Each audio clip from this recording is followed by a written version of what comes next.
काश मेरी भी दुबई में नौकरी लग जाए। यार कब तक मैं यहाँ पे 30-40 हजार रुपए की सैलरी पे फंसा रहूंगा। यार इस सैलरी में तो घर के खर्चे ही पूरे नहीं होते, सेविंग बंदा क्या करे। क्या आप जानते हैं कि हम इंसानों को सबसे ज्यादा मोटिवेट और डीमोटिवेट करने वाली चीज कौन सी है? और चीज वो एक ही है, वो है सैलरी। तो आज की इस वीडियो के अंदर मैं आपको बताने जा रहा हूं कि गल्फ रीजन के अंदर इंजीनियरिंग कम्युनिटी के लिए सैलरीज के क्या पैकेजेस हैं, उनके एक्सपीरियंस के साथ, उनके स्किल्स के साथ। लेकिन हमारे यहां सैलरी को लेकर एक और भी इशू होता है, वो ये कि अगर हम किसी को अपनी सही सैलरी बताते हैं, हकीकी सैलरी, तो कोई हमारी इज्जत नहीं करता क्योंकि सैलरी बहुत कम होती है। लेकिन अगर हम किसी को अपनी इज्जत बनाने के लिए कुछ ज्यादा सैलरी बता देते हैं तो हमसे उधार मांग लेते हैं। तो भाई फिर क्यों ना हम इंजीनियरिंग करने के बाद गल्फ रीजन की जो जॉब मार्केट है वहां पे सर्च करें कि हमारे लिए कौन सा जॉब कैरियर बेहतर है, और अपने आप को मोटिवेट करें। जो आज की इस वीडियो के अंदर मैं आपको सैलरीज के मुतालिक बताने जा रहा हूं, ताकि हम देखें कि यार हमें सही वैल्यू कहां पे मिलेगी। So let's start. यहाँ पे एक बात बताता चलूं, जो आम लोग जाते हैं ना यूएई के अंदर काम करने के लिए, उनको और बड़े खर्चे होते हैं। जो मजदूरी पे या किसी और कम्युनिटी के से ताल्लुक रखते हैं इंजीनियरिंग के अलावा, उनको और बड़े मसले मसाइल होते हैं, फूड के एक्सपेंस, अकोमोडेशन के एक्सपेंस, ट्रांसपोर्टेशन के एक्सपेंस। लेकिन इंजीनियरिंग कम्युनिटी को ये सारी कंपनीज चीजें दे रही होती है। Food, accommodation, transportation, insurance, medical, ये सारी चीजें कंपनी की तरफ से प्रोवाइडेड होती हैं। अब आते हैं फ्रेश इंजीनियर्स की तरफ, जो 6 महीने 1 साल का एक्सपीरियंस और गल्फ रीजन में जाना चाहते हैं। वहां पे जाके अगर नौकरी तलाश करते हैं तो expectedly they will get salary between the range of 2500 dirhams to 3500 dirhams. I am talking about those engineers जिनको सिर्फ साइट का एक्सपीरियंस है, जिनके पास कोई स्किल नहीं है।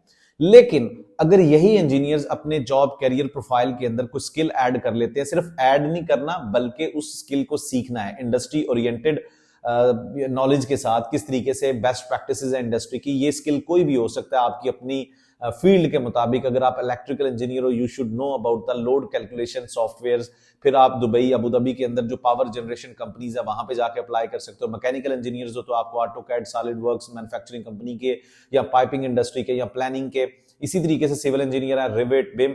सो ये आपके रेलिवेंट स्किल्स हैं। इन स्किल्स को सीखकर जब आप अपनी सीवीज के अंदर ऐड करते हो तो आपका सैलरी जंप लगता है 6000 टू 7000 तक, इवन दो आपका 2 से 3 साल का ही एक्सपीरियंस क्यों ना हो। ये पहले दौर की बातें थी कि हमें 10 साल का एक्सपीरियंस होगा फिर हम लाखों में कमाएंगे। आज के दौर में आप स्किल सीखते हो तो 2-3 साल एक्सपीरियंस के साथ भी आप उतने पैसे कमा सकते हो, बिकॉज इंडस्ट्री उन लोगों को प्रेफर कर रही है जिनके पास स्किल्स। अब आते हैं उन लोगों की तरफ जो मिड कैरियर लेवल इंजीनियर्स होते हैं, जिनके पास थोड़ा सा ज्यादा एक्सपीरियंस होता है, 5 से 6 साल का एक्सपीरियंस, इतना ज्यादा भी नहीं।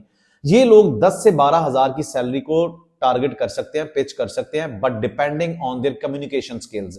ऐसे ही कोई कंपनी उठ के आपको इतनी अच्छी सैलरी नहीं दे सकती, क्योंकि इस सैलरी पैकेज के अंदर समहाउ आपको फैमिली अकोमोडेशन भी मिल सकती है, आपको अपनी गाड़ी भी मिल सकती है, और आपको हेड ऑफिस की जॉब भी ऑफर हो सकती है। But again the main thing to focus for engineers to have good demanding skills. आपको अपनी इंडस्ट्री अवेयरनेस, इंडस्ट्री सर्च के मुतालिक हर चीज का पता होना चाहिए। और जो मेरे स्किल सेट्स हैं, they are going to find my next salary range. फिर अल्टीमेटली आपके वो इंजीनियर्स आते हैं जो ऑलरेडी गल्फ रीजन के अंदर पिछले 5-6 साल से काम कर रहे हैं, बेचारे सिर्फ साइट पे काम करते जा रहे हैं। वो आते हैं छुट्टी, पाकिस्तान 1 महीना रिश्तेदारों से मिलते हैं और फिर वापस चले जाते हैं। They don't have any idea कि हमें हेड ऑफिस में कैसे जाना है। They don't have any homework कि हमें किस तरीके से अपने स्किल्स को डेवलप करना है, क्योंकि जो चल रहा है वो चलने दे रहे हैं। तो भाई इस तरह के इंजीनियर्स भी एक बड़ा जंप लगा सकते हैं अपनी सैलरी के अंदर, तकरीबन 18 से 20 हजार की दिरहम की सैलरी ले सकते हैं, because they are already enriched experience with Gulf region. उनके पास तो गल्फ का एक्सपीरियंस है ना। They only have to add the skills which are already demanding. अब मैं यहां पे थोड़ा सा ऐड करता चलूं, when I started my job career from GCC countries, it was very obvious to think कि यार मैं यहां पे साइट के ऊपर काम कर रहा हूं तो मैं कब तक साइट पे काम करता रहूंगा, और फिर मेरी सैलरी कितनी है, और मेरी कंपनी के अंदर ये फलान डिपार्टमेंट है, वहां पे ये इंजीनियर्स काम कर रहे हैं, इनकी सैलरी तो मुझसे बहुत ज्यादा है, इनका एक्सपीरियंस भी मेरे से रिलेट ही कर रहा है, बट सैलरी बहुत ज्यादा है। The major difference was having different skills, demanding skills. तो आप लोगों को स्किल्स को ग्रूम करना है, स्किल्स को डेवलप करना है, सैलरी खुद ब खुद आपके पास आएगी। आपको गल्फ रीजन के अंदर अगर कैरियर को स्टार्ट करना है, ये सैलरी रेंजेस मैंने आपको बता दी। कंस्ट्रक्शन इंडस्ट्री में थोड़ा बहुत फर्क हो सकता है, ऑयल एंड गैस इंडस्ट्री के अंदर इसलिए सैलरी ज्यादा होती है क्योंकि वहां पे आपको बोनस भी मिलते हैं। But again everywhere if you go in Gulf region, you will be demanded if you have only demanding skills. आप अपनी इंजीनियरिंग के हिसाब से इस वीडियो के कमेंट्स में जरूर लिखिएगा कि आप अपनी फील्ड के हिसाब से किन स्किल्स को सीखना चाह रहे हैं या किन स्किल्स को सीख रहे हैं, so that I can guide you कि गल्फ रीजन के अंदर आपका बेहतर जॉब कैरियर किस तरीके से डेवलप हो सकता है।